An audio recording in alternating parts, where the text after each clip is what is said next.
Lho kula nate dikandani kanca kula sing sakjane alime mek kula niku kacek ado tapi dene ku seneng ora karuan. Kalah alim ku seneng. Alasane sederhana. Gus njing ben niku dipanggil, "He wong alim-alim mlebu swarga." Sing kedua, "He para penggemar." Lah nek trimo penggemar wis cukup lah apa alim barang. Jadi cara dekne ku pinter dekne. Cek goblok ke alim barang, wong seneng tok wis cukup. Jadi kula bedene dianggap goblok. Angger saiki wis dadi kiai, angger ra iso takok kula. Oh, nak takok ya sik mlete. Gus sakjane kula saged nggih njaga tawaduk kula taklet jenengan.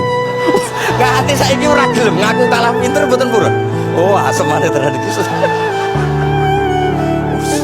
Wes ngoten. Tahu dolan dengan kula bareng jamaah kan isen kiyaine kok aku goblok.